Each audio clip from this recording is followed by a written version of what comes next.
"What's an old black man like you doing in a place like this?" the officer sneered, stepping out of the squad car, eyes scanning Luther Grant as if he were a stain on the sidewalk. They didn't check his name. They didn't care. To them, he was just another nobody loitering outside a high-end restaurant. They tossed him into the back of the squad car, mocked him in the holding cell, and laughed when he warned them they were making a mistake. They saw an old man, a black man, whose words didn't matter, someone who should be afraid of them. But they didn't know who they'd just arrested. Luther Grant wasn't just any man. He was a retired Supreme Court justice, and when he made his phone call, it wouldn't be to a lawyer. It would be to the Chief Justice of the United States. By the time the officers realized who he was, it would be far too late. The black man they had tried to silence was about to remind them who wrote the laws they had broken. Before we continue, let me know where you're watching from, and don't forget to subscribe, because tomorrow's story is one you don't want to miss. The city buzzed with the quiet arrogance of wealth. Glass towers and polished sidewalks made up a world of exclusivity. At the heart of it all stood the Hamilton, a restaurant known for its whispered reservations and elite clientele. The doormen stood like sentinels, guarding the line between privilege and those who didn't belong. Luther Grant stood outside, wrapped in the quiet patience of a man who had seen far too much to rush. He arrived early, as was his habit, taking the time to collect his thoughts rather than rushing through time as younger men did. His granddaughter, Claire, was inside, finishing a dinner with her colleagues from Georgetown Law. He'd politely declined the invite, giving her space to navigate the circles of ambition on her own. He told her to take her time. He'd be right here when she was ready. Luther glanced at the street, watching the taxis pass by and the luxury cars pull up to the valet. It had been years since he allowed himself the luxury of blending into the city, unnoticed, without whispers of recognition trailing behind him. Even now, he felt the occasional curious glance from pedestrians, some who might think they knew his face, though they couldn't place it. He preferred it this way. Anonymity had always been a luxury. Across the street, a squad car idled near the curb. The officers inside had been watching him for several minutes now, their conversation tapering off as their glances grew colder. They had already made their conclusions before they even knew the facts. Officer Jake Roar tapped his fingers against the steering wheel, his eyes fixed on the elderly black man standing outside the Hamilton. "Look at this guy," he muttered, shaking his head with an amused smirk. "They always find their way into places they don't belong." Brent Concade, the older of the two, exhaled through his nose. His jaw tightened as he watched Luther adjust his coat with quiet elegance. "I swear they're getting bolder every year," Concade muttered. "Bet you anything he's waiting to ask one of these rich folks for cash, probably tailing them when they leave." Roar chuckled under his breath. He opened the door and stepped out, adjusting his belt as he moved toward Luther. "Guess we better make sure he doesn't get too comfortable," he said. They crossed the street with slow, deliberate strides, men expecting compliance before they even spoke. Luther didn't flinch when he heard their footsteps. He didn't turn when the voice, thick with authority and unearned confidence, called out, "Sir, we're going to need you to move along." Luther inhaled evenly, letting the moment settle, before turning his gaze toward the two officers standing before him. Roar's smirk widened, his head tilting slightly as he exhaled. He dragged the syllables of his words like a man humoring a child. "See, that's the thing," Roar said. "You've been standing here for a while now, and we've had a few complaints about suspicious activity. Can't have people loitering outside a place like this."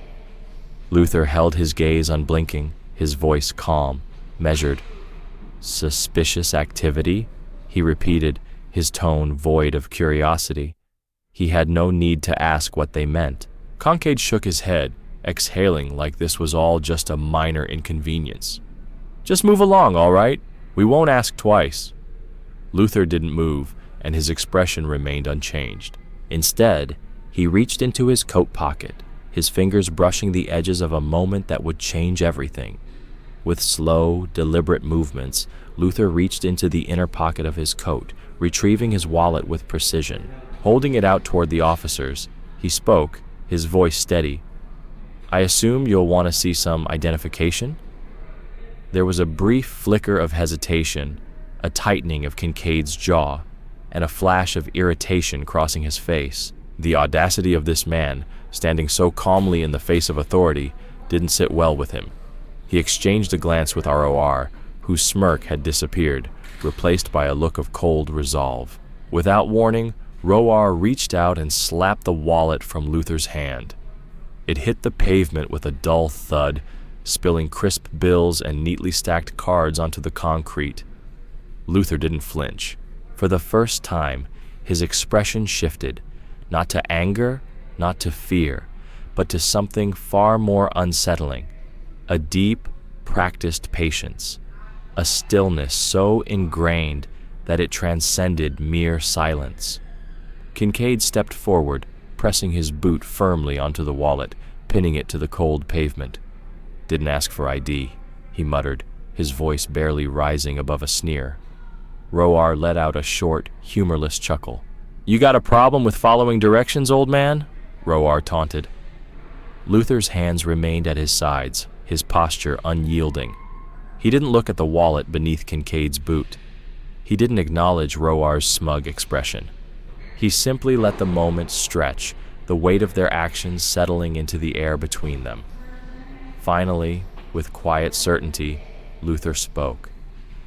"You are making a mistake."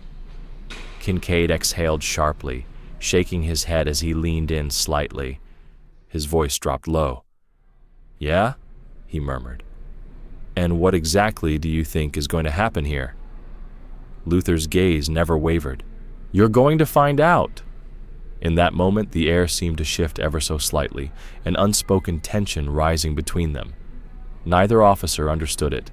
They had already made their decision, and the consequences of that decision were about to unfold in ways they couldn't anticipate. Luther stood perfectly still, his posture composed, his eyes locked with Kincaid's sneering gaze. The weight of the moment hung heavy between them, thick with the kind of tension only ignorance and arrogance could create. The officers were waiting for him to break, to show some sign of defiance, some flicker of weakness that they could use to justify their actions. But Luther had spent a lifetime studying men like them, men who mistook power for righteousness, authority for wisdom. He would not give them the satisfaction.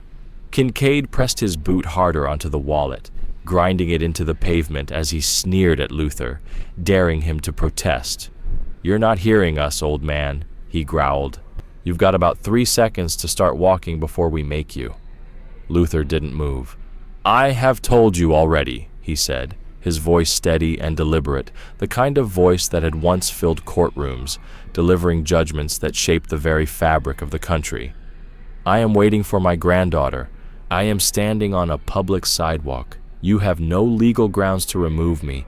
ROR laughed sharply, stepping closer to Luther, his breath thick with cheap cologne and coffee. "Oh, we don't?" he said, his grin widening. "I don't think you understand how this works. You don't get to tell us what we can and can't do." Kincaid nudged the wallet aside with his boot, watching as one of Luther's credit cards slid out and landed on the pavement. "That's funny," he muttered. "A guy like you, standing around a place like this, all alone at this hour. Bet if I ran that card, we'd find out it's stolen." The accusations hung in the air between them, deliberate, absurd in their audacity, yet delivered with such practiced ease that it was clear neither officer expected to be challenged.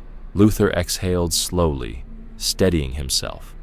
Anger was a luxury he had long learned to set aside. What filled him now was something colder, something tempered by decades of experience, of knowing exactly how moments like these would unfold.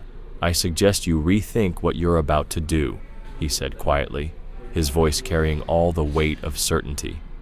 Kincaid's smile faltered, just for a second, barely perceptible. But before either officer could process it, ROR stepped forward, his presence filling the silence with something uglier. "Yeah?" Roar sneered, grabbing Luther's arm with sudden force, yanking him toward the squad car. "You suggesting we need a damn permission slip to do our jobs?" Luther didn't resist. He stood still, even as Kincaid pressed his hands against his back, as ROR twisted his arm just enough to be uncomfortable, but not enough to leave bruises visible in a courtroom. Luther did not resist because he knew the law, and more importantly, he knew what was about to happen. "You are making a mistake," he said again, his voice slow and deliberate. Roar chuckled, shoving Luther toward the squad car. "Yeah, you keep saying that, but you know what I think? I think your biggest mistake was not leaving when you had the chance." Just then, the sound of hurried footsteps broke through the cold night air, followed by a sharp, urgent voice that sliced through the tension. "Get your hands off him!" Claire's voice rang out, clear and commanding, filled with the kind of fury that demanded attention.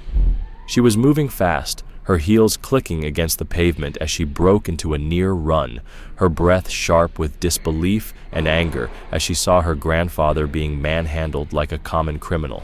Roar and Kincaid barely glanced at Claire as she rushed toward them.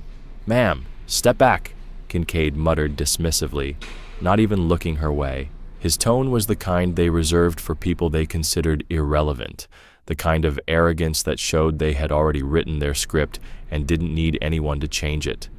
Claire's heart raced as she stopped just a few feet away. Her gaze flicked between the two officers and her grandfather, his posture straight, calm, but unmistakably restrained.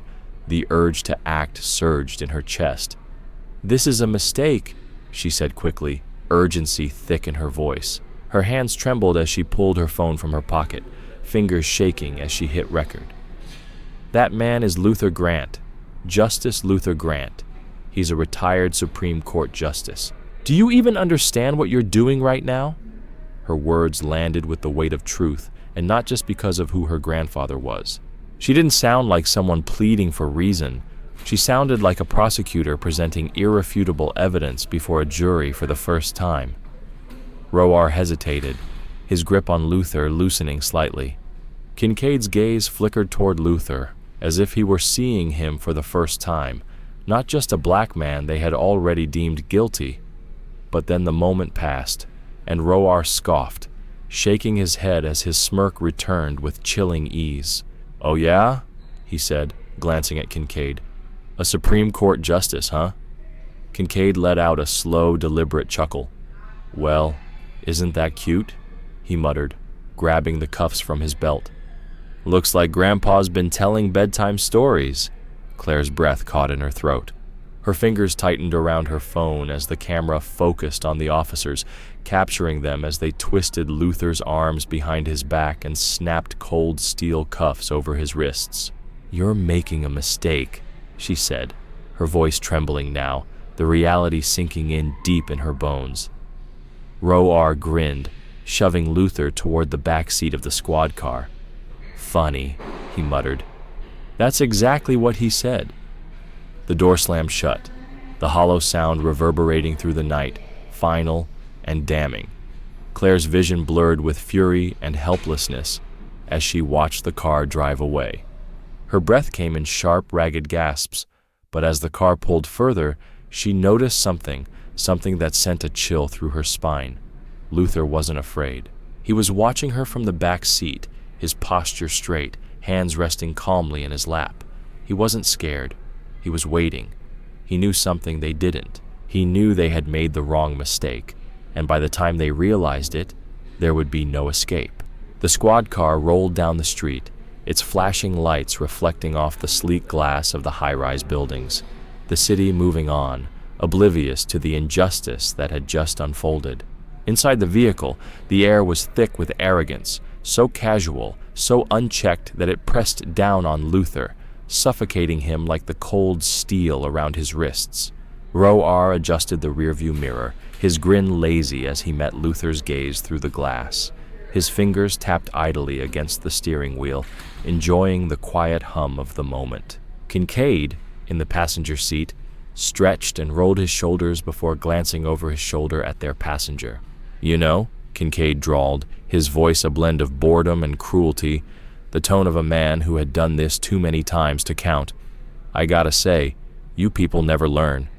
Luther didn't react. He had heard it before. Those words, that cadence, the inflection that began the same way every time. Casual, like an afterthought, but always laced with something ugly that could curdle in a man's gut. He didn't flinch. He didn't shift. He simply waited. Roar chuckled under his breath, shaking his head as he turned the wheel. "Yeah, man, it's like, what's the play here, huh?" He exchanged a smirk with Kincaid. "You think if you wear the nice coat, stand outside the fancy places, you get a little respect? Is that how it works?" Luther held his gaze in the mirror, his voice smooth and deliberate. "I don't need to earn respect from men like you." Roar let out a sharp laugh, nudging Kincaid in the arm. "Oh, we got a real classy one, huh?" Kincaid smirked, shaking his head. "Yeah, but that's the thing, though. It don't matter how much you dress it up. Doesn't matter how old or well-spoken you are." His tone dropped, his words almost a whisper. "End of the day, you're still just—" Luther didn't blink. He didn't flinch. He let the silence hang there. The word hung between them, undenied, undeniable, cutting through their shallow humor like a scalpel. "A black man," Luther finished, his voice steady, cutting through the tension like a knife. Kincaid's smirk faltered, and something in his posture shifted.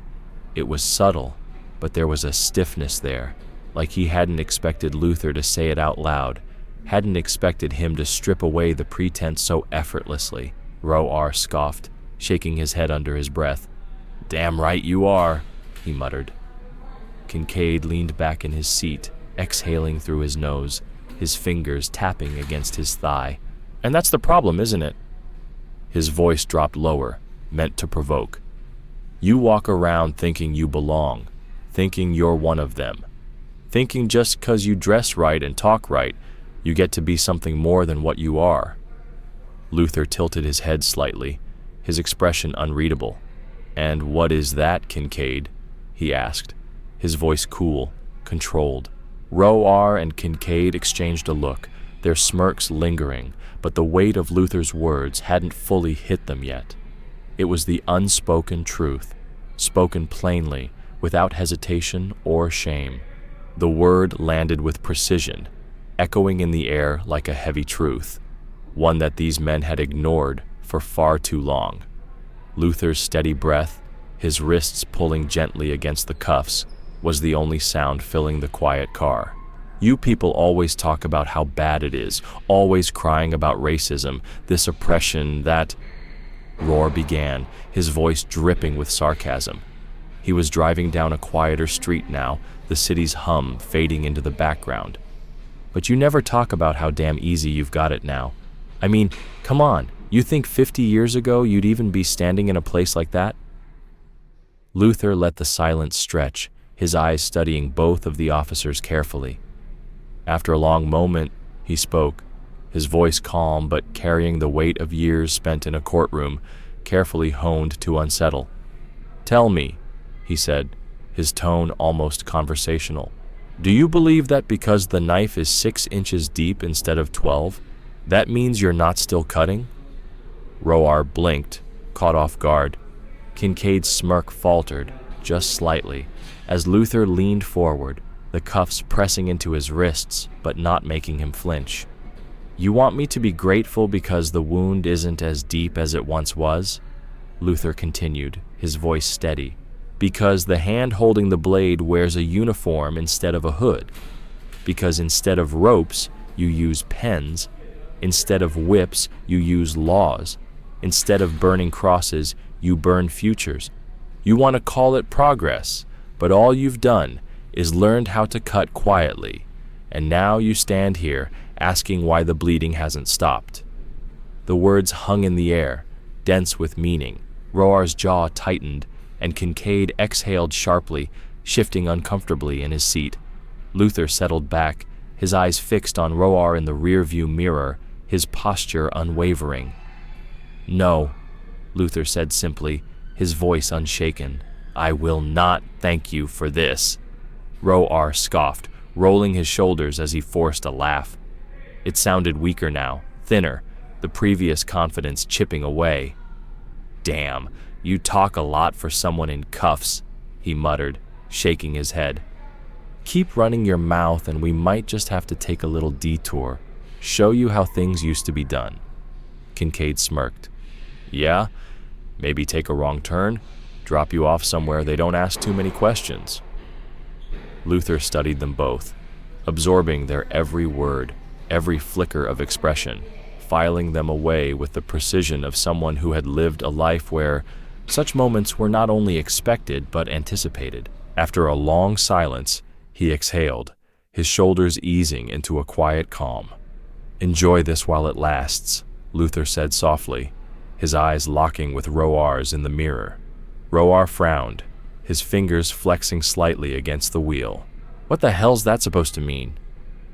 Luther tilted his head slightly, a quiet amusement settling in his gaze. It was subtle, so slight that it sent a prickle of unease down Kincaid's spine. "It means you should savor these last few moments," Luther murmured, "because you do not yet realize what you have done." Kincaid scoffed, rolling his eyes. "Oh yeah? And what exactly have we done?" Luther held his gaze, the weight of his silence pressing down on them, letting the anticipation build. There was a slow, creeping realization starting to form in the back of their minds. Something wasn't right. They hadn't considered the full scope of their mistake. The atmosphere in the car shifted. Finally, as they pulled into the precinct parking lot, Roar's expression faltered. Kincaid's smirk cracked just a little. Luther smiled, and for the first time, the officers felt it. Something had just shifted. "You'll find out soon enough," Luther said quietly as the squad car came to a stop. The weight of the moment settled heavily between them, and for the first time that night, it was the officers who should have been afraid. The squad car pulled into the precinct lot, its red and blue lights reflecting off the wet pavement, illuminating the tired brick walls of a station that had seen its fair share of arrests.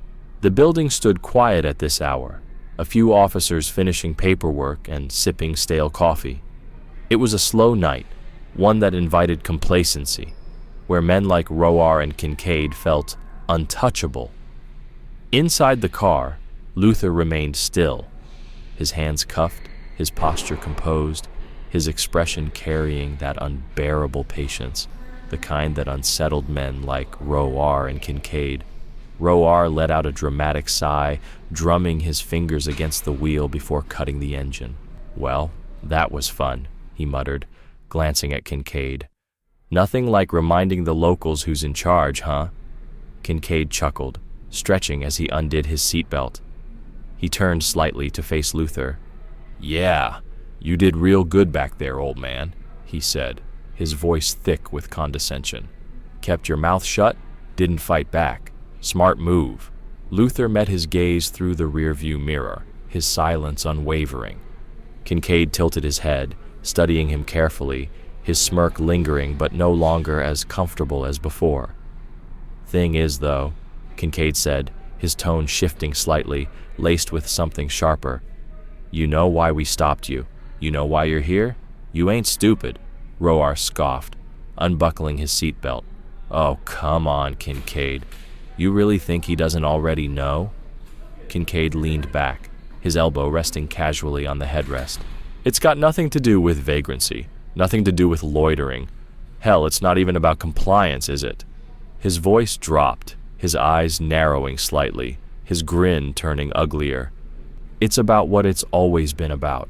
Kincaid exhaled through his nose, nodding slightly, his smirk fading into something colder. Luther didn't blink. "You should," he said, his voice calm and steady. "Think very carefully about what you've just done." "Just say it," Luther murmured, his voice steady, smooth as silk, stretched taut over steel. Roar grinned wider, relishing the tension. "All right, fine. It's about the fact that you don't belong," Kincaid chuckled. "There it is."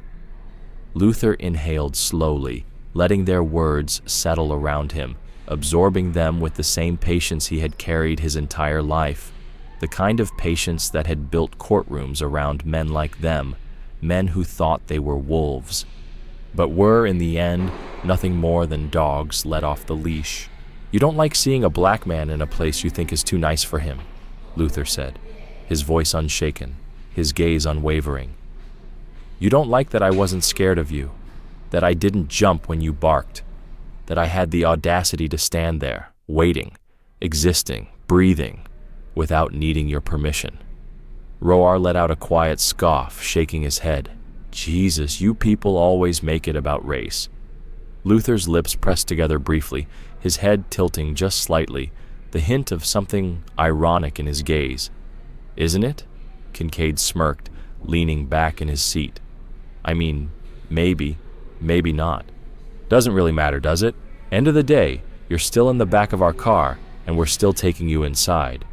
Luther studied him for a long moment before speaking again, his voice smooth, his calmness sending a prickle of unease down Kincaid's spine. "Before you explain why you think this is over," Luther murmured, his tone as patient as the turning of the tide. Roar let out a short, humorless laugh, shaking his head. "I don't think," he muttered, reaching for the door handle. "I know." Kincaid followed suit, stepping out first, boots crunching against the gravel. He stretched his arms and made his way around the vehicle, pulling open the door and gripping Luther's arm harder than necessary, the way men like him always did, as though there were something to prove. Luther did not resist. He had never resisted. Yet, Kincaid yanked harder, just because he could. Luther stepped out with the same unwavering composure, allowing himself to be led inside, his chin lifted, his presence unshaken despite the weight of the cuffs around his wrists. The moment they entered the station, the usual hum of conversation slowed just slightly. A few glances flickered toward the older black man in the tailored coat, the crispness of his attire an odd contrast to the fluorescent glow of the precinct. But no one looked too long. No one questioned it. "Who do we have?" Ali, the sergeant on duty, barely looked up from his paperwork, his voice flat as he reached for the intake forms before Roar even opened his mouth. "Vagrancy, loitering, failure to comply," Roar listed off casually, dropping the file onto the desk. Ali grunted in acknowledgement, flipping a page before holding out a hand. "ID?" Kincaid snorted, reaching into his pocket and tossing Luther's wallet onto the counter. "Might want to run it," he muttered. "Something tells me it's not real." Luther exhaled quietly. Ali barely glanced at the ID before tossing it aside, waving toward the hallway that led to the holding cells. "Go ahead and process him. He can sit in there till morning." Luther turned his head slightly, his voice smooth as glass. "I will be making my phone call now." Ali sighed, rolling his eyes, waving him off. Yeah, you can get your call when I say so." Luther did not move. "I will be making my phone call now," he repeated, the weight of his voice filling the space between them like a slow, gathering storm. Roar scoffed. "Jesus, he thinks he's got rights." Ali groaned, waving him off again. "Whatever, let him call his damn lawyer." The precinct hummed with the low murmur of routine. Officers moved through their late-night shifts with the easy confidence of men who had done this 1,000 times before and expected to do it 1,000 times again. The air smelled of stale coffee and sweat, of old paperwork, and the quiet indifference that came with power, left unchecked. Luther Grant sat in his holding cell, his hands resting lightly in his lap, his coat folded beside him, his hat placed carefully on top. He had not been given forms to sign. He had not been asked any questions. He had been processed in silence, shoved into this room as though his presence here was normal, as though he were just another name in the system, another body behind bars, another black man in a cage. He had made his phone call, and now he waited. The officers didn't know it yet, but the first shifts in their world had already begun. The phone had rung twice before the voice on the other end answered, crisp and efficient, the kind of voice that had spent a lifetime commanding rooms and deciding the fate of the country from behind a bench. Alan Whitmore. Luther had allowed a moment to pass before speaking, letting recognition settle in. Luther? A pause, a sharp intake of breath, the rustle of fabric as the Chief Justice of the United States sat forward in his chair. Luther adjusted the receiver, his voice smooth, deliberate, calm. I need you to listen very carefully. The silence that followed was thick, the weight of old cases and long conversations pressing between them, the kind of pause that carried more understanding than words ever could. Where are you? Whitmore's voice had changed, shifting from casual recognition to something sharper, something controlled, but edged with the first flickers of concern. Luther let the quiet stretch just a little longer, not out of hesitation, but to let the reality settle before he said it aloud. 17th Precinct. The line went dead silent. Then, a slow, measured inhale. What? They arrested me outside the Hamilton, Luther continued, his tone unshaken, controlled, each word deliberate. Just say it, Luther murmured, his voice steady, smooth as silk stretched over steel. Roar grinned wider. All right, fine. It's about the fact that you don't belong. Kincaid chuckled. There it is. Luther inhaled slowly, letting their words settle in. He absorbed them with the same patience he had carried his entire life, the kind that had built courtrooms around men like them, men who thought they were wolves, but in the end, they were nothing more than dogs let off the leash. You don't like seeing a black man in a place you think is too nice for him, Luther said, his voice unshaken, his gaze unwavering. You don't like that I wasn't scared of you, that I didn't jump when you barked, that I had the audacity to stand there, waiting, existing, breathing, without needing your permission. Roar let out a quiet scoff, shaking his head. Jesus, you people always make it about race. Luther's lips pressed together briefly, his head tilting just slightly, the hint of something ironic in his gaze. Isn't it? Kincaid smirked, leaning back in his seat. I mean, maybe not. Doesn't really matter, does it? End of the day, you're still in the back of our car, and we're still taking you inside. Luther studied him for a long moment before speaking again, his voice so smooth and calm that it sent a prickle of unease down Kincaid's spine. Before you explain why you think this is over, Luther murmured, his tone as patient as the turning of the tide. Roar let out a short, humorless laugh, shaking his head. I don't think, he muttered, reaching for the door handle. I know. Kincaid followed suit, stepping out first, boots crunching against the gravel. He stretched his arms and made his way around the vehicle, pulling open the door and gripping Luther's arm harder than necessary, the way men like him always did, as though there were something to prove. Luther did not resist. He had never resisted.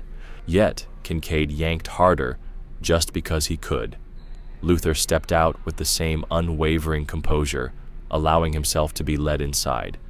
His chin lifted, his presence unshaken despite the weight of the cuffs around his wrists. The moment they entered the station, the usual hum of conversation slowed just slightly. A few glances flickered toward the older black man in the tailored coat, the crispness of his attire an odd contrast to the fluorescent glow of the precinct. But no one looked too long. No one questioned it. Who do we have? Ali, the sergeant on duty, barely looked up from his paperwork, his voice flat as he reached for the intake forms before ROR even opened his mouth. Vagrancy, loitering, failure to comply. Roar listed off casually, dropping the file onto the desk. Ali grunted in acknowledgement, flipping a page before holding out a hand. ID? Kincaid snorted, reaching into his pocket and tossing Luther's wallet onto the counter. Might want to run it, he muttered. Something tells me it's not real. Luther exhaled quietly. Allie barely glanced at the ID before tossing it aside, waving toward the hallway that led to the holding cells. "Go ahead and process him. He can sit in there till morning." Luther turned his head slightly, his voice smooth as glass.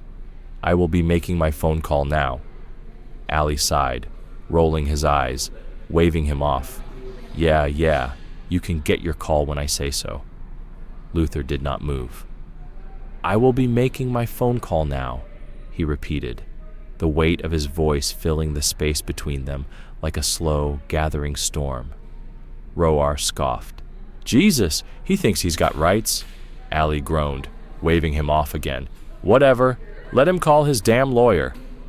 The precinct hummed with the low murmur of routine. Officers moved through their late-night shifts with the easy confidence of men who had done this 1,000 times before and expected to do it 1,000 times again. The air smelled of stale coffee and sweat, of old paperwork, and the quiet indifference that came with power left unchecked. Luther Grant sat in his holding cell, his hands resting lightly in his lap, his coat folded beside him, his hat placed carefully on top. He had not been given forms to sign. He had not been asked any questions. He had been processed in silence, shoved into this room as though his presence here was normal, as though he were just another name in the system, another body behind bars, another black man in a cage. He had made his phone call, and now he waited. The officers didn't know it yet, but the first shifts in their world had already begun. The phone had rung twice before the voice on the other end answered, crisp and efficient, the kind of voice that had spent a lifetime commanding rooms and deciding the fate of the country from behind a bench. Alan Whitmore. Luther had allowed a moment to pass before speaking, letting recognition settle in. Luther.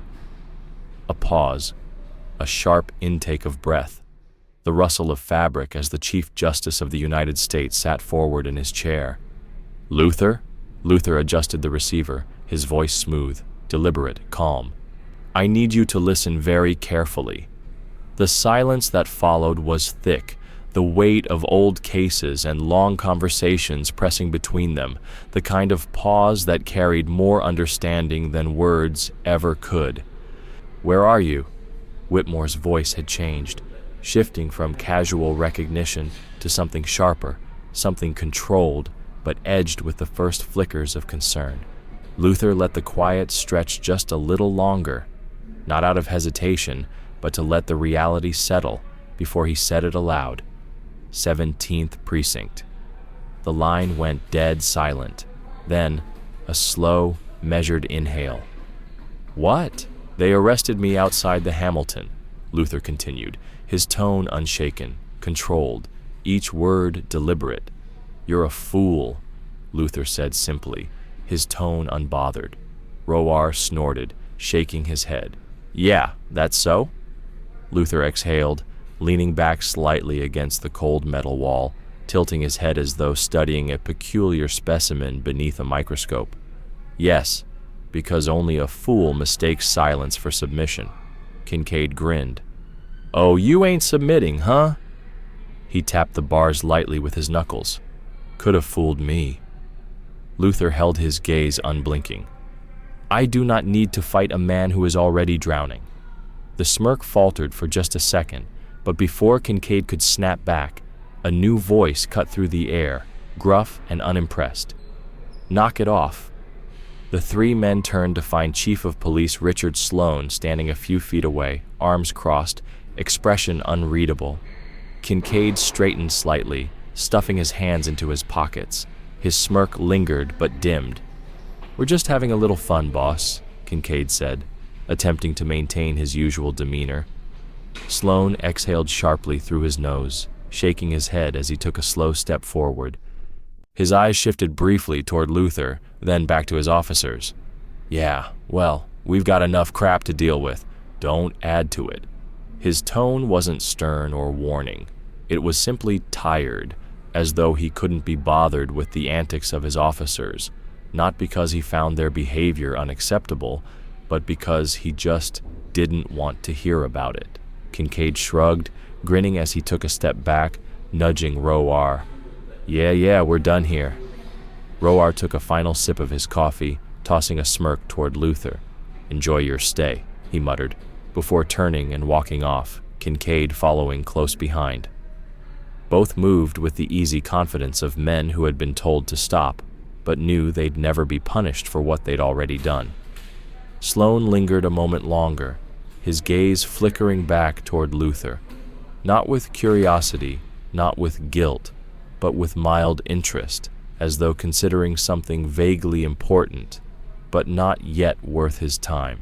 Luther held his gaze, his expression unchanged. Then, as if deciding there was nothing worth thinking about, Sloane turned and walked away. The room settled again. The buzz of conversation returned. The officers resumed their paperwork, their coffee, their easy, comfortable lives, completely unaware that they were standing on the precipice of disaster. And then, the front doors opened. It was subtle at first, a slight shift in atmosphere as the cold air from outside swept in, carrying with it the sharp click of heels against tile, the quiet murmur of a voice that did not belong here. The officers at the front desk straightened, some shifting awkwardly. Their postures stiffened at the sight of the woman who had just entered, tall, poised, and radiating a presence that did not tolerate dismissal. Claire Grant's eyes were sharp as knives as she strode through the precinct.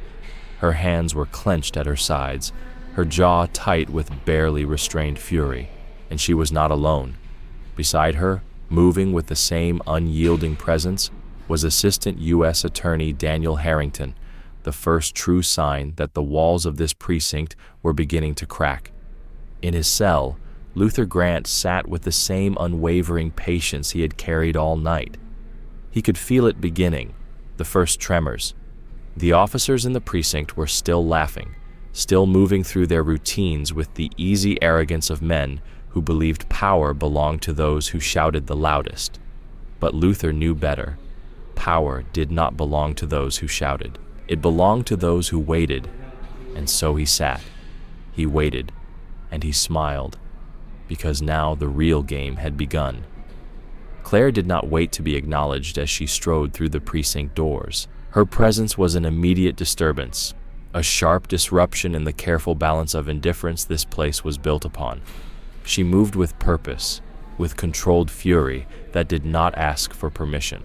Every step was precise, the sharp click of her heels cutting through the lazy murmur of the officers nearby. But it wasn't Claire alone that made the officers stiffen. It was the man walking beside her, Assistant U.S. Attorney Daniel Harrington. The moment he entered, the atmosphere in the room shifted. The officers at the front desk straightened, their casual postures tightening into something unnatural, rigid. Their eyes flickered toward each other in quiet, growing concern. They knew who he was. Everyone in the building did. Harrington had built his reputation in the halls of the Department of Justice with the ruthlessness of a man who never lost. His name was attached to some of the most high-profile cases in the country. His voice was a familiar presence in federal courtrooms, where lesser men crumbled beneath the weight of his cross-examinations.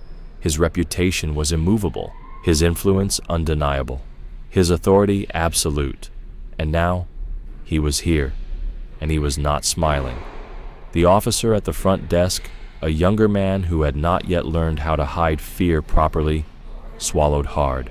His fingers twitched slightly as he reached for the nearest paperwork, as though holding a clipboard might somehow shield him from what was about to happen. Claire stopped just short of the desk, her eyes sharp, her voice cut through the air. "You're a fool," Luther said simply, his voice steady, a calmness that contrasted sharply with the storm of tension in the room. Roar snorted, shaking his head. "Yeah, that's so?" Luther exhaled, leaning back slightly against the cold metal wall, tilting his head as though studying a peculiar specimen beneath a microscope. "Yes, because only a fool mistakes silence for submission." Kincaid grinned. "Oh, you ain't submitting, huh?" He tapped the bars lightly with his knuckles. "Could have fooled me." Luther held his gaze, unblinking. "I do not need to fight a man who is already drowning." The smirk faltered for just a second, but before Kincaid could snap back, a new voice cut through the air, gruff and unimpressed. "Knock it off." The three men turned to find Chief of Police Richard Sloan standing a few feet away, arms crossed, expression unreadable. Kincaid straightened slightly, stuffing his hands into his pockets. His smirk lingered but dimmed. "We're just having a little fun, boss," Kincaid said, attempting to keep things casual. Sloan exhaled sharply through his nose, shaking his head as he took a slow step forward, his eyes briefly shifting toward Luther before returning to his officers. "Yeah, well, we've got enough crap to deal with. Don't add to it." His tone wasn't stern or warning. It was simply tired, like he didn't care enough to stop them, but didn't want to hear any more complaints. Kincaid shrugged, grinning as he took a step back, nudging Roar. Yeah, we're done here." Roar took a final sip of his coffee, tossing a smirk toward Luther. "Enjoy your stay," he muttered, before turning and walking off, Kincaid following close behind. Both moved with the easy confidence of men who had been told to stop, but knew they'd never be punished for what they'd already done. Sloan lingered a moment longer, his gaze flickering back toward Luther, not with curiosity, not with guilt, but with mild interest, as though considering something vaguely important but not yet worth his time. Luther held his gaze, his expression unchanged. Then, as if deciding there was nothing worth thinking about, Sloan turned and walked away. The room settled again. The buzz of conversation returned. The officers resumed their paperwork, their coffee, their easy, comfortable lives, completely unaware that they were standing on the precipice of disaster. And then, the front doors opened. It was subtle at first, a slight shift in atmosphere, as the cold air from outside swept in, carrying with it the sharp click of heels against tile, the quiet murmur of a voice that did not belong here. The officers at the front desk straightened, some shifting awkwardly. Their postures stiffened at the sight of the woman who had just entered, tall, poised, and radiating a presence that did not tolerate dismissal. Claire Grant's eyes were sharp as knives as she strode through the precinct. Her hands were clenched at her sides, her jaw tight with barely restrained fury, and she was not alone. Beside her, moving with the same unyielding presence, was Assistant U.S. Attorney Daniel Harrington, the first true sign that the walls of this precinct were beginning to crack. In his cell, Luther Grant sat with the same unwavering patience he had carried all night. He could feel it beginning, the first tremors. The officers in the precinct were still laughing, still moving through their routines with the easy arrogance of men who believed power belonged to those who shouted the loudest. But Luther knew better. Power did not belong to those who shouted. It belonged to those who waited. And so he sat. He waited, and he smiled, because now the real game had begun. Claire did not wait to be acknowledged as she strode through the precinct doors. Her presence was an immediate disturbance, a sharp disruption in the careful balance of indifference this place was built upon. She moved with purpose, with controlled fury that did not ask for permission. Every step was precise, the sharp click of her heels cutting through the lazy murmur of the officers nearby. But it wasn't Claire alone that made the officers stiffen. It was the man walking beside her, Assistant U.S. Attorney Daniel Harrington. The moment he entered, the atmosphere in the room shifted. The officers at the front desk straightened, their casual postures tightening into something unnatural, rigid. Their eyes flickered toward each other in quiet, growing concern. They knew who he was. Everyone in the building did.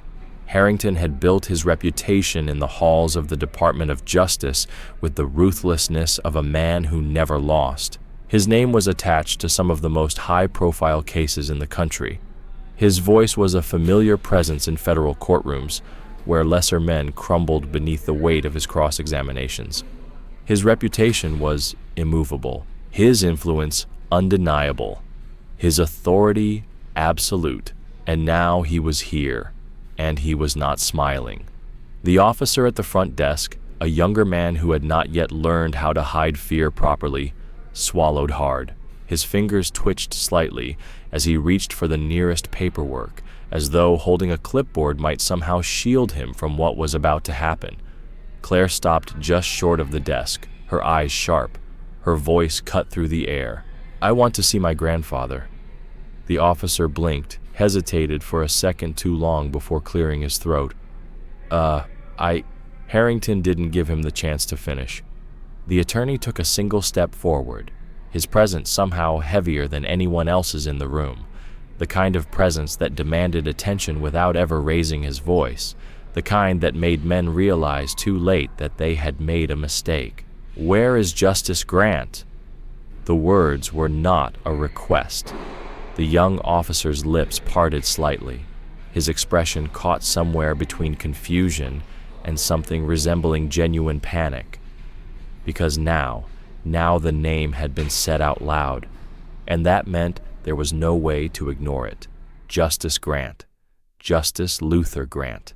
A retired Supreme Court justice, a legal icon, a man whose name should never have been entered into their booking system, whose presence in a holding cell should have been an impossibility. But before the officer could stumble through a response, before he could even decide whether or not he should look toward his superior for help, a heavier, slower step entered the conversation. Sergeant Tom Ali pushed forward, exhaling sharply as he came into view. His expression settled into something casually dismissive, as though he had walked into just another problem that needed solving before his shift ended. "What's going on here?" Ali asked, his voice already impatient. His eyes flickered briefly to Claire before landing on Harrington, his brows furrowing slightly in recognition, but not yet in understanding. Harrington turned his gaze toward him, slow and deliberate, assessing him with the kind of cold calculation that could unmake a man in a courtroom. "You're the commanding officer on duty?" Harrington stated, and though it was a sentence, it was also an accusation. O'Malley hesitated. It was a fraction of a second, but it was enough. "That's right," he muttered, his jaw tightening slightly. "Sergeant Ali. And you are?" The silence that followed was deafening because the entire precinct already knew the answer to that question. Harrington did not blink. "Assistant U.S. Attorney Daniel Harrington." The young officer at the desk stopped breathing.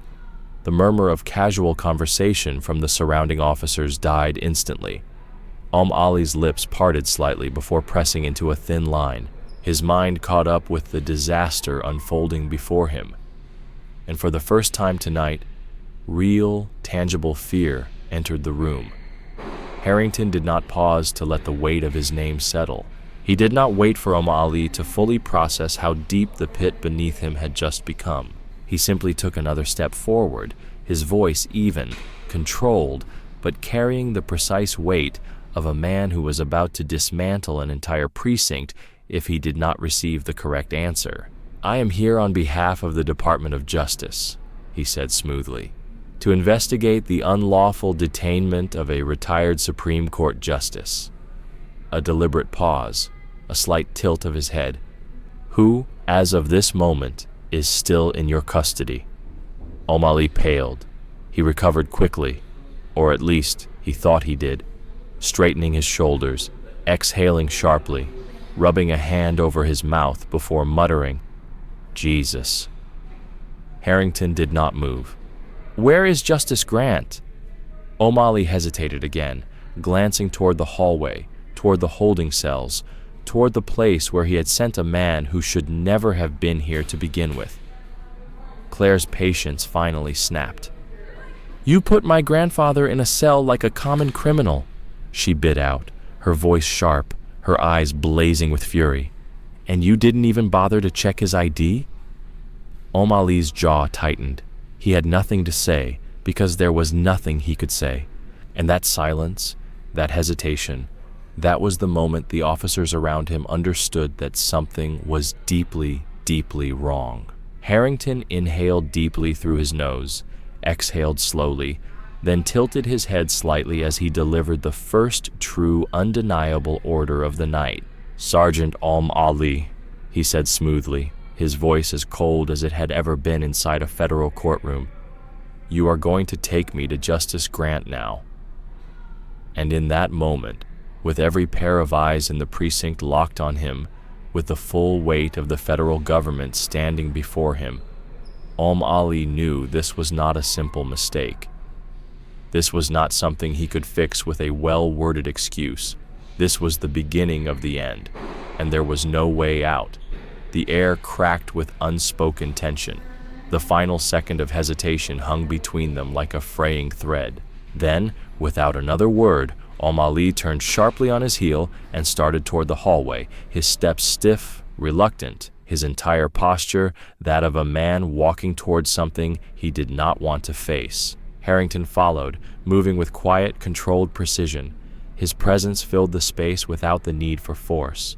Claire walked beside him, her expression taut, her breathing controlled, but beneath her careful restraint lay a fury that was only growing. The hallway stretched long and narrow, the walls lined with cold, reinforced metal. Each step echoed faintly against the concrete floor. The air grew heavier with every inch they covered, the weight of what awaited ahead pressing down on Ali's shoulders like an unseen force. By the time they reached the holding cells, the sound of muffled voices had faded into the background, replaced by the steady, deliberate rhythm of only one man's breathing. Luther Grant had not moved. He was still seated, still composed, his posture unchanged, his hands resting. His steps were less steady now, his confidence eroding with every passing second as he moved toward the main office. His fingers tightened into fists as he pushed open the door to the break room. Inside, Roar and Kincaid sat at the table, still oblivious, still smirking, still talking like men who hadn't realized they were standing in quicksand. Roar had his feet up on a chair, balancing lazily on the back two legs, sipping from a bottle of soda, while Kincaid flicked through his phone, the screen casting a faint glow over his face. Ali exhaled sharply, stepping inside fully before shoving the door shut behind him. The sound of it slamming against the frame made both officers glance up, their smirks flickering just slightly at the sight of Ali's expression. Neither of them had ever seen him look like that before. "What's up, Sarge?" Roar asked, his voice still light but now laced with the first hints of uncertainty. Ali's jaw clenched, his hands curling into fists. "Get up." Kincaid frowned. "What?" "I said get up." The cold bite in his tone sent something crawling beneath their skin. Something uncomfortable, something neither of them knew how to name. Kincaid straightened slightly, glancing at Roar, then scoffed under his breath as he shoved his phone into his pocket. "Jesus, all right. What's the big deal?" Ali didn't answer. He simply stepped back, motioning sharply for them to follow. They exchanged another glance, one that carried more tension now, before finally pushing themselves to their feet and following him out of the room. Their steps were a little slower, a little less certain, and the moment they stepped into the hallway, the moment they saw the way the entire precinct had changed, they knew. The laughter was gone.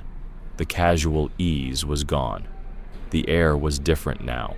Roar's smirk faltered as his gaze landed on Daniel Harrington. Kincaid's breath caught slightly when he saw Captain Sloan standing near the holding cells, his face still pale, his hand still trembling slightly from the phone call that had rattled him to his core. And then their eyes landed on Luther Grant, standing outside the cell, not seated, not detained, not a prisoner, standing unshaken, watching and smiling. Roar's pulse kicked against his ribs, something sinking deep into his gut, something cold, something he had never felt before in all the years he had been a cop. Dread.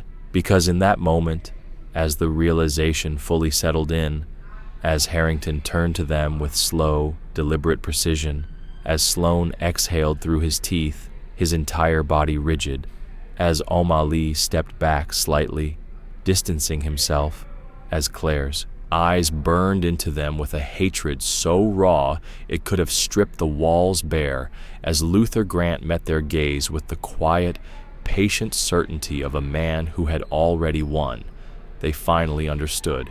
The power they thought they had It was gone, and now there was nothing left but the consequences. The room had changed. The walls had not moved. The lighting had not dimmed. But something fundamental in the air had shifted. The weight of consequence was beginning to settle, pressing into the space between the officers who had once laughed, once spoken with casual certainty, once believed themselves untouchable. But there was no certainty now.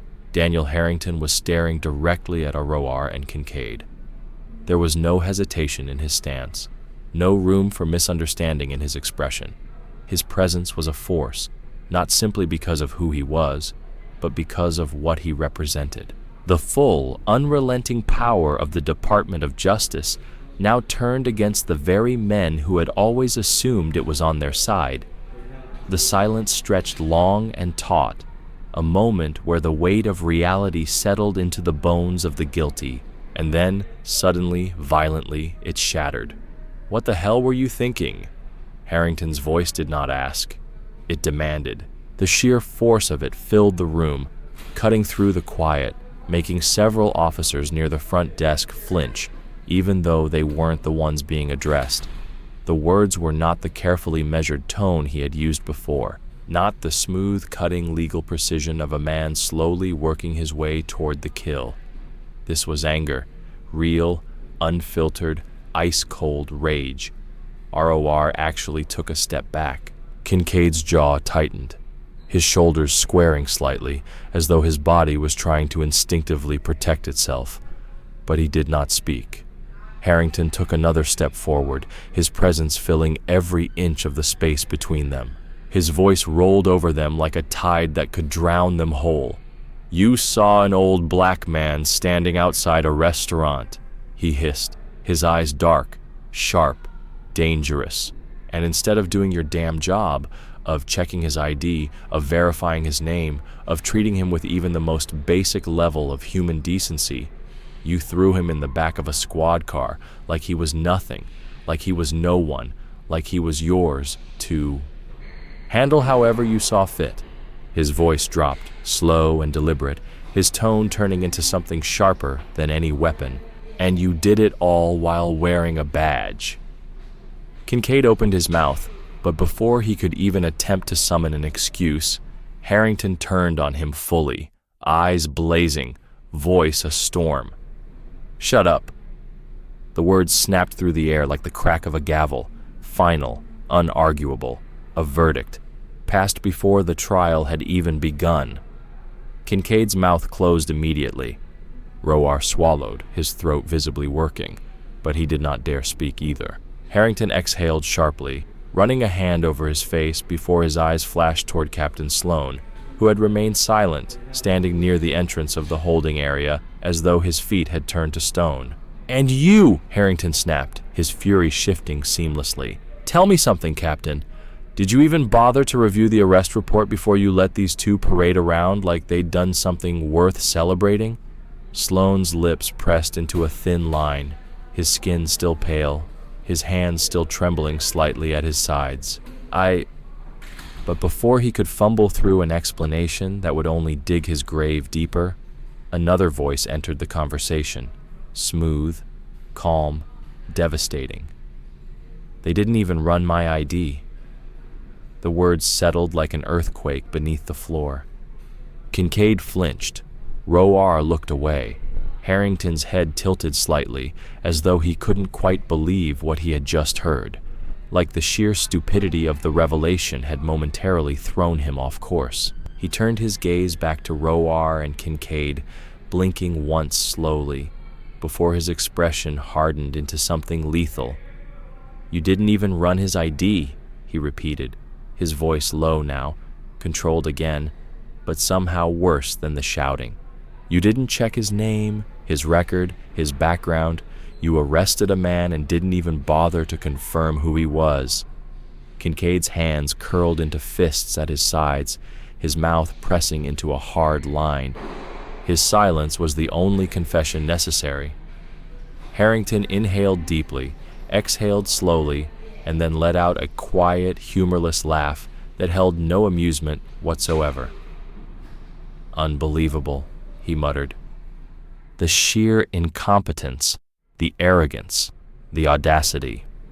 His gaze burned into them, unrelenting, unflinching. You arrested a retired Supreme Court justice without so much as a second glance, without even the bare minimum of due diligence. Do you understand the level of stupidity that requires? Neither of them spoke. They couldn't, because now the full weight of what they had done was pressing down on them, crushing, suffocating, unbearable. Captain Sloan cleared his throat, shifting uncomfortably, his hands shaking slightly as he finally pushed himself to move, his body working against the rigid terror, keeping him in place. His mouth opened, but no words came, nothing that could salvage what had already been lost. And then, with the resignation of a man who had just realized he was too far gone to recover, he looked toward Roar and Kincaid. "You're both suspended," he said. The words were slow, dragging, as though he physically heard himself say them. Effective immediately. Roar's face drained of color. Kincaid's jaw clenched so tightly it looked as though his teeth might crack. Neither of them spoke, because what could they possibly say? Sloan swallowed thickly, exhaling as though the act itself had become difficult. "Get your things and get the hell out of my precinct." His voice was coarse, hands still visibly shaking at his sides, and just like that, the first piece fell. The first true consequence settled into place, locking in like a verdict in a courtroom, one that could not be overturned, could not be undone. Luther Grant exhaled softly, his lips curving into something close to a smile, something small, something satisfied, because this was only the beginning, and by the time it was over, they would all understand exactly what it meant to mistake power for protection. The silence that followed Captain Sloan's words was suffocating, thick with inevitability. The weight of what had just been spoken pressed down on the room like a slow, crushing vice, an unshakable force settling over every officer who had witnessed it. Roar's face had gone pale, his hands twitching at his sides as though trying to grasp something, anything, that could ground him, but there was nothing left to hold on to. Kincaid's fingers curled into fists, his shoulders squared in a last-ditch attempt to maintain some illusion of control, but the mask was slipping. The arrogance was bleeding from him in slow, painful increments. And then the collapse began. "You're suspending us?" Roar's voice cracked against the silence, sharp with disbelief, with fear. He wasn't ready to name it. His head snapped toward Sloan, his breath uneven, his body tight with barely restrained panic. For what? For doing our damn jobs? Sloan exhaled, his lips parting slightly as though he wanted to speak, but there was nothing left to say. He wasn't in control of this moment, because this was no longer his precinct. Daniel Harrington took a single, measured step forward. His presence towered in its absolute certainty, his words a blade honed to perfection. For what? His voice was smooth, but the sheer precision of it made the room feel colder. For unlawfully detaining a former Supreme Court justice, for making an arrest without probable cause, for failing to conduct the most basic verification of identity, for disgracing your badge, for violating the very laws you were sworn to uphold. Harrington's gaze was unrelenting, locking on Roar, then Kincaid, like a predator on its prey. The words struck like a final, unforgiving verdict. Harrington's tone dropped lower, his words quiet and lethal. "You're too damn stupid to realize what kind of storm you just called down on your own heads." Kincaid's jaw tightened, his breath sharp, but he did not speak. Roar exhaled sharply through his nose, his desperation turning into anger, the only thing left to cling to now. His voice shook slightly, his pulse hammering against his ribs, muscles tensing under the crushing weight of reality. "We didn't do anything wrong. This is just politics." Luther Grant exhaled slowly, shaking his head just slightly, his gaze fixed on Roar with the quiet pity of a man who had seen this argument before, who had watched men like this dig their own graves. "You still don't understand," he murmured, his voice smooth, patient, unshaken. You thought the badge gave you the power to decide who mattered. You thought your authority was absolute. You thought that because you could act without thinking, you were protected from the consequences of your own ignorance. He tilted his head slightly, his expression unreadable. You thought wrong. Roar's hands curled into fists, his pride still reaching for something that no longer existed. But Harrington wasn't finished. You think this ends with a suspension? Harrington's tone was almost amused, but there was nothing humorous in his expression. His head tilted slightly, his voice now sharper, colder, final. Your names are being forwarded to Internal Affairs. Your files will be reviewed by the DOJ. Every complaint against you, every excessive force report, every misconduct allegation that was quietly pushed aside, it will all come to light. Kincaid inhaled sharply, his entire body stiffening. Your careers are over. Harrington's voice did not rise, did not carry theatrics. It was simply a fact. Your pensions in question, your certifications revoked, your futures ruined. He took another slow step forward, watching as Roar and Kincaid shrank beneath the weight of his words. And the best part? There isn't a damn thing either of you can do about it. The words settled into the air, like a slow-moving wrecking ball, crushing them completely. Roar's breath stuttered, his chest rising and falling too quickly now, his mind scrambling for something, anything, that could reverse what was happening. But there was nothing left to say, because they had already lost. Captain Sloan, who had remained visibly shaking at the edge of the confrontation, finally cleared his throat, his fingers still twitching slightly, his eyes dark with realization, with fear, with the full crushing weight of what he knew was still to come. This department. He stopped, his voice unsteady, as though each word carried an unbearable weight. He inhaled sharply before trying again. What happens next? Harrington turned his head toward him, his expression unchanging. An investigation. The single word sent a shudder through the room.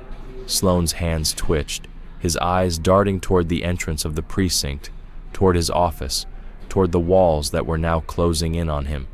We can cooperate, he stammered, his words uneven, his desperation leaking through. We'll provide full transparency. Harrington let out a short, humorless exhale, something that wasn't quite a laugh. You don't have a choice. Sloane swallowed. Luther stepped forward, his voice calm, smooth but undeniable. This isn't just about them, he said quietly, his eyes still locked onto Sloane. The corruption in this department does not begin and end with 2 officers. He took another step closer. Sloane did not move. This precinct is about to become a case study for systemic failure. Sloane's breath hitched. This is bigger than just ROR and Kincaid, Harrington continued, his voice as sharp as steel. This department will be investigated from top to bottom, and if I were you, Captain, I'd start preparing for the moment when your name is on the chopping block.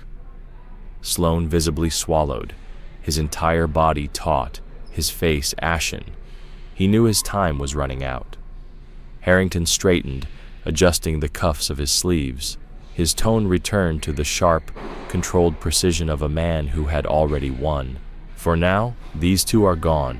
He motioned toward Roar and Kincaid, who were still standing frozen in place, their worlds crumbling beneath them. Captain, I suggest you prepare for what's coming next. Sloane said nothing. He couldn't. Luther inhaled deeply, his gaze sweeping over the officers still standing, still watching, still waiting for what came next. Then slowly, he exhaled, his voice smooth, steady, and final. Let's go.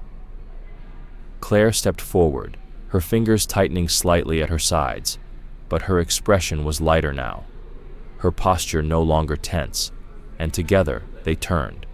They did not wait for an escort. They did not wait for permission. They simply walked, the doors open before them, and as they stepped into the crisp night air, justice followed them. The morning sun streamed through the floor-to-ceiling windows of the private conference room in the Supreme Court building in Washington, D.C., casting long golden streaks across the polished wood of the table where Luther Grant sat, composed as ever. Across from him, Chief Justice Alan Whitmore was skimming through the file in front of him, his brow furrowed in concentration, the weight of the last 24 hours evident in the subtle tightness of his shoulders. Luther waited. He had spent decades understanding the way power moved, how it shifted hands, and how it shaped itself around those who wielded it well. Right now, he knew Alan was processing everything, not just as a legal mind, not just as a government official, but as a man watching an institution buckle under the weight of its own corruption. Alan finally exhaled, shutting the file with a quiet thud.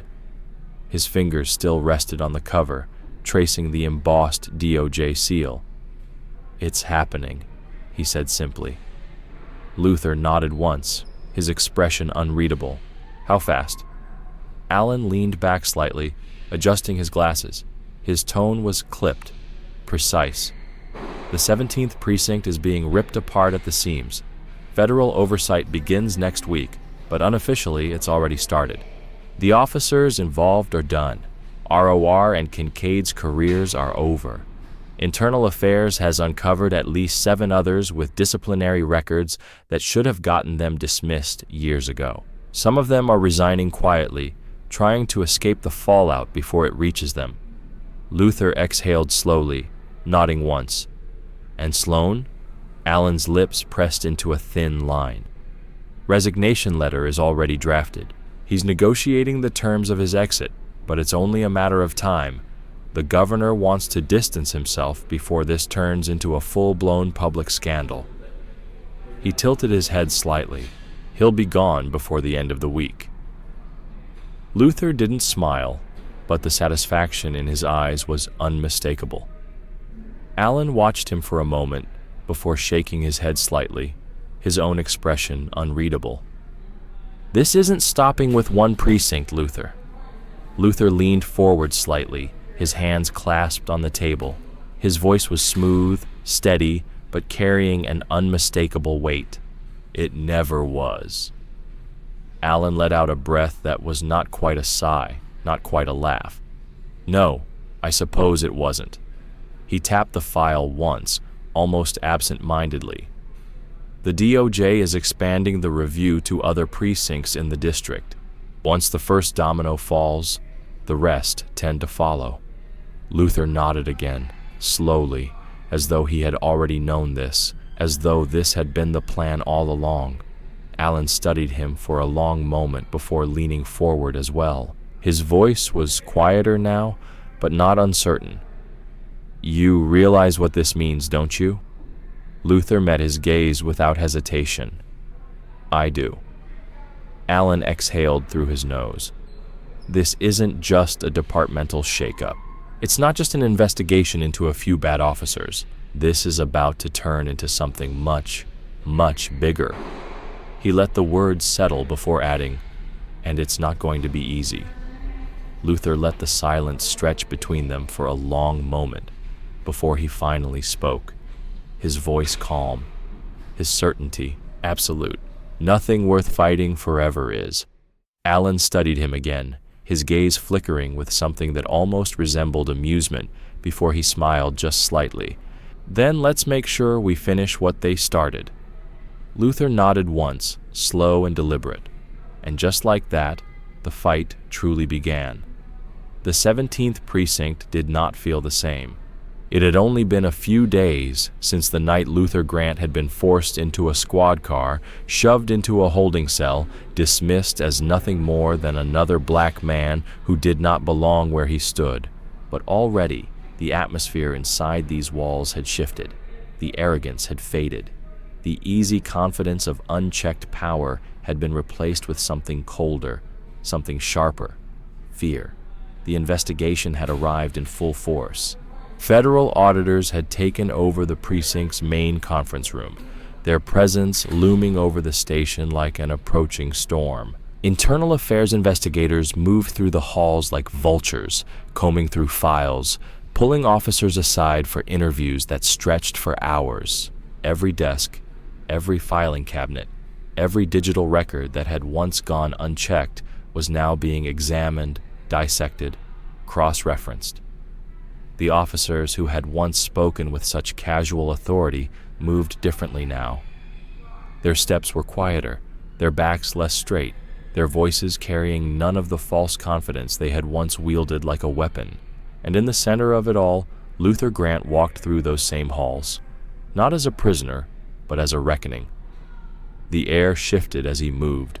Some officers looked away as he passed, their gazes avoiding his as though afraid to meet the eyes of the man they had once laughed at, once dismissed, once thought they could break. Others watched him with unease, their expressions tight, their hands twitching toward their belts or their pockets, some unconscious instinct to hold on to the power they had spent their entire careers hiding behind. But they no longer held it. Today, Luther Grant held the power. Captain Richard Sloan was waiting for him in his office, his shoulders squared, his face set in something that tried to resemble composure, but Luther could see it, the slight tremor in his hands, the barely restrained tension in his posture. He had spent the past few days making pleas, excuses, calls to men who had once held influence, only to be met with silence. He had delayed the inevitable for as long as possible, but now there was nothing left to do except face what was coming. Luther stepped inside the office without hesitation, his presence unshaken. Luther stood quietly in the conference room, his posture straight and his eyes scanning the weight of the moment before him. Federal prosecutors, civil rights attorneys, and Department of Justice officials gathered around the polished wood table, reviewing the mountains of evidence, every sworn statement, and every file that had been dragged into the light. At the head of the table, Daniel Harrington flipped through a thick binder, his brow furrowing in concentration as he skimmed the latest deposition reports. He exhaled sharply, shaking his head, before looking up. "They want you to testify," he said, his voice even, controlled. "Both of you." Luther's gaze flickered toward Claire, seated beside him. Her expression was unreadable, but he could feel the tension in her posture, the way her fingers pressed lightly against the armrest of her chair. Luther exhaled, leaning forward slightly. "Who else?" Harrington shut the binder with a quiet thud. "We've already subpoenaed Captain Sloan. He'll take the stand, though I doubt he'll say much of value. O'Malley is cooperating, likely to save his own skin. As for Roe R. and Kincaid," his lips curled slightly, something close to satisfaction crossing his features. "They don't have a choice. The judge has ruled that their past records are admissible. Once those come out, they're finished." Claire folded her arms, shaking her head. Finished or not, they still get to sit there, argue, act like they're victims in all of this. Her voice was low, tight with frustration. "They don't deserve a trial." Luther glanced at her, his expression calm but knowing. "Of course they do." Claire's jaw clenched, her anger still simmering just beneath the surface. Harrington exhaled, glancing at Luther. "They'll try to paint this as a misunderstanding, say they were just following protocol, that it was an unfortunate mistake. But the pattern of behavior, the paper trail, it's too much for them to escape. Once you testify, once we establish what happened, once the jury sees who you are, their defense will crumble." Luther nodded slowly. He had spent decades watching men like Roar and Kincaid twist the truth, using the benefit of the doubt as a shield. But this time, there would be no shield. "They'll ask questions," Luther said simply. Harrington nodded. "They will. Then I'll give them answers." The courtroom was packed. Journalists lined the benches, their cameras flashing before the judge entered, their pens poised to document every second. Behind them, legal analysts whispered into microphones, networks airing live coverage of what was now being called the most significant civil rights case in years. Seated at the defendant's table, Roar and Kincaid sat in stiff suits, their expressions carefully schooled, their backs straight. Gone were the smirks, the easy arrogance, the weight of assumed protection. Their lawyers murmured quietly beside them, flipping through documents, whispering instructions. But it was clear, from the set of their jaws, the way their eyes flickered with unease.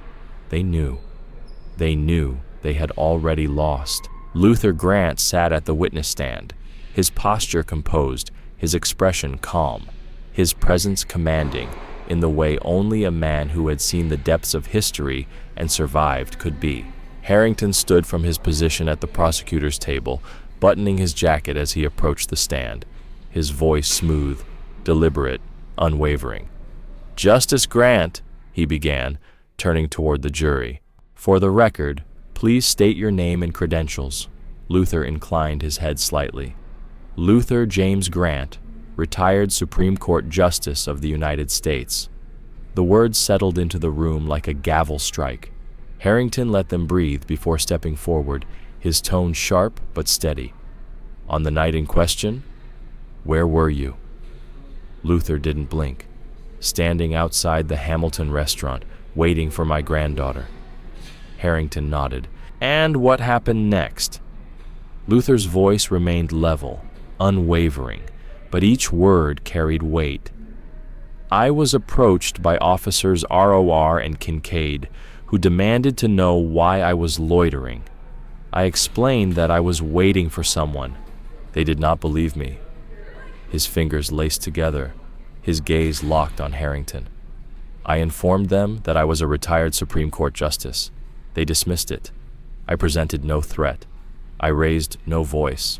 But they made up their minds before I ever spoke. And then they arrested me."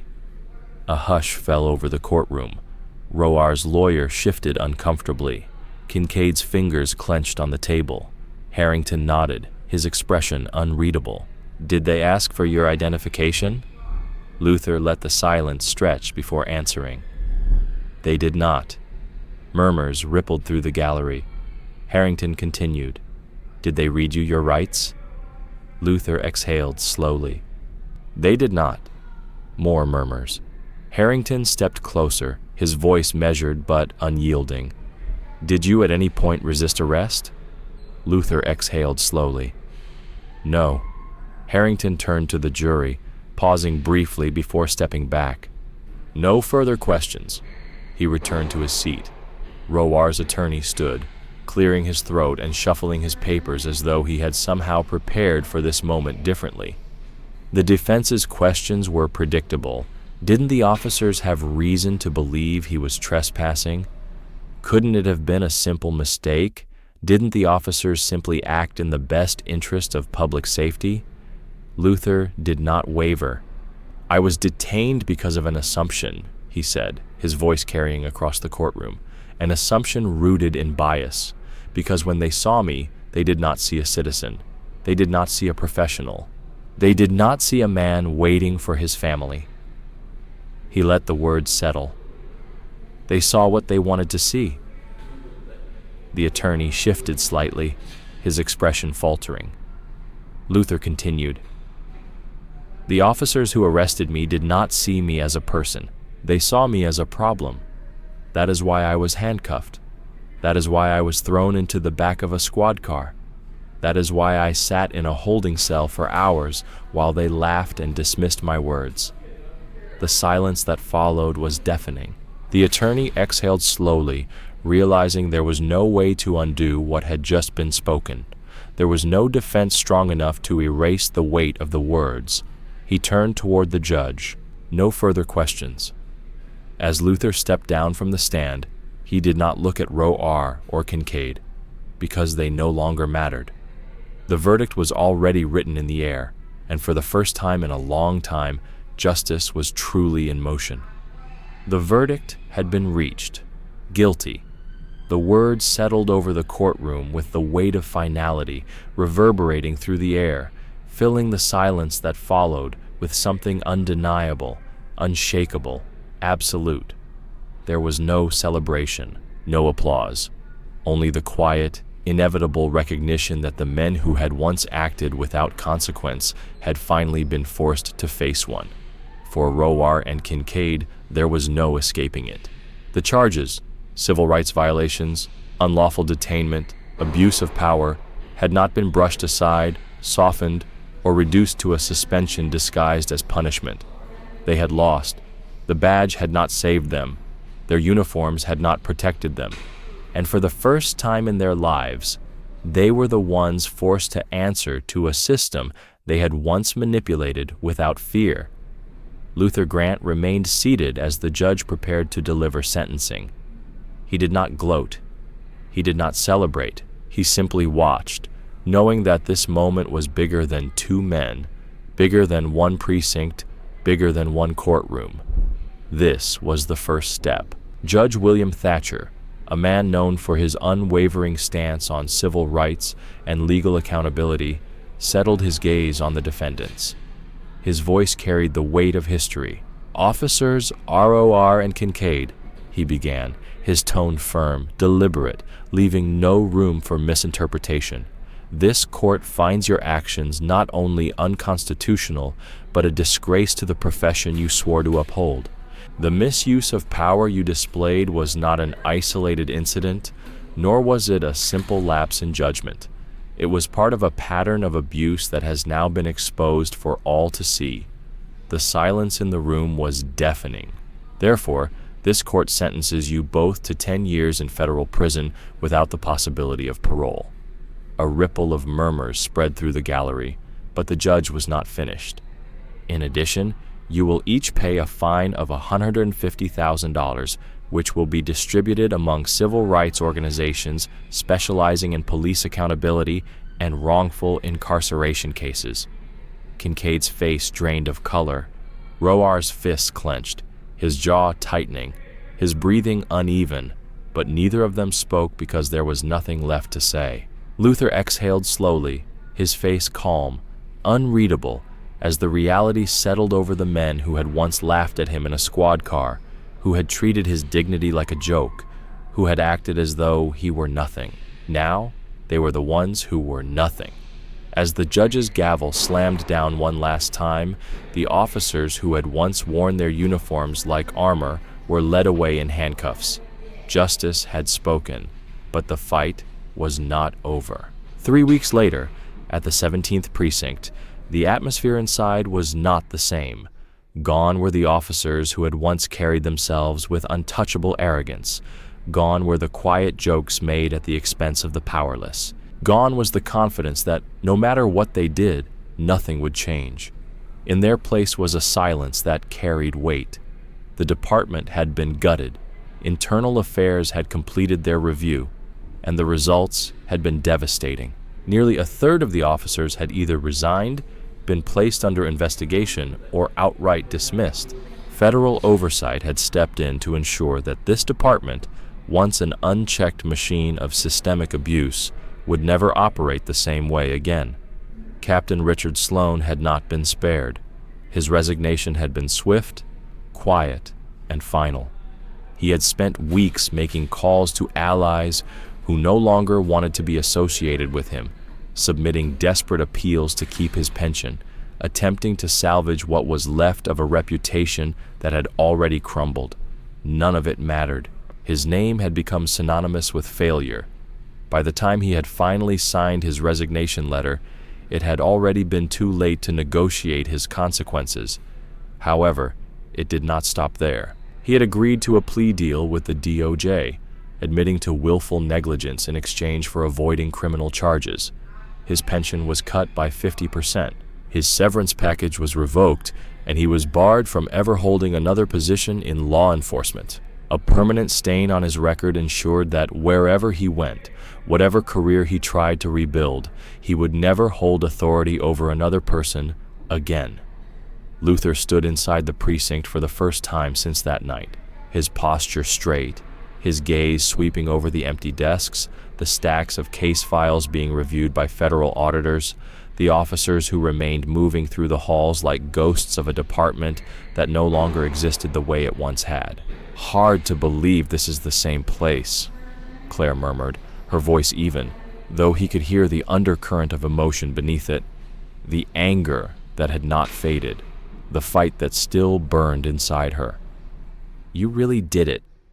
Luther exhaled, his voice smooth, firm, unwavering. We did.